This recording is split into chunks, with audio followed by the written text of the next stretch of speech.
Par contre, je reviendrai sur les qualifications juridiques, sur les allégations du demandeur qui, elles, ne sont pas fondées.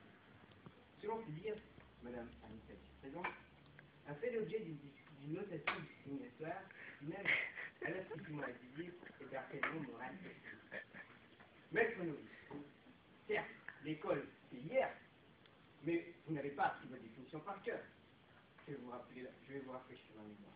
Le harcèlement moral est l'ensemble d'agissements répétés, je dis bien répétés, qui ont pour effet une dégradation des conditions du travail susceptible de porter atteinte aux droits du salarié et à sa dignité, d'altérer sa santé physique, à sa mentale.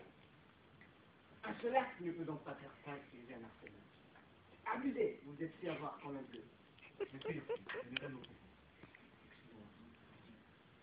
L'harcèlement n'est pas justifié ici. Elle est juste réprimandée du fait de son manque d'implication au travail. De plus, l'employeur est libre dans l'exercice de son pouvoir de direction d'entreprise, sauf discrimination injustifiée, de décider pour chaque salarié des augmentations de rémunération qui ne sont pas imposées par la loi. Ce procès n'est qu'une tentative désespérée de la victime pour que ce dernier jour parmi nous soit paisible. Je me permets, Monsieur le Président,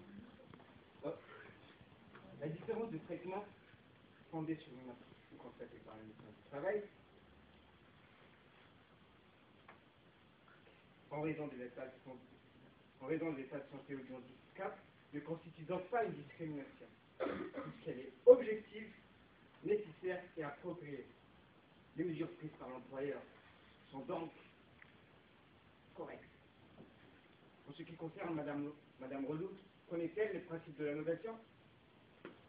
La notation permet de juger la capacité physique, mentale et intellectuelle d'une personne à occuper un poste. La notation effectuée par l'employeur n'est en rien une atteinte à son intégrité. Il n'a plus que respecter les règlements.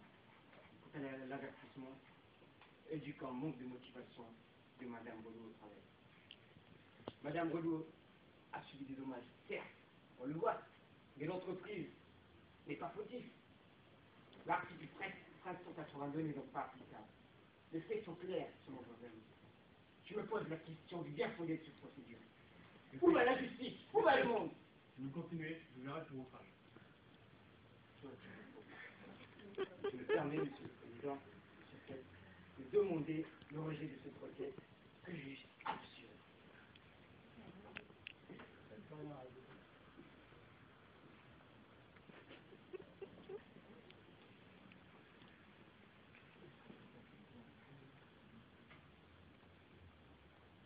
La Cour d'appel a bien fait son travail et a déclaré que la notation de Mme Redoute n'est pas discriminatoire et que l'employeur, Mme de Bonsoir, ne peut pas se voir reprocher un harcèlement physique ou moral puisqu'il s'est conformé sur le rapport du médecin du travail. Je vous laisse la parole, Monsieur le Président. La Cour rejette donc le pourvoi.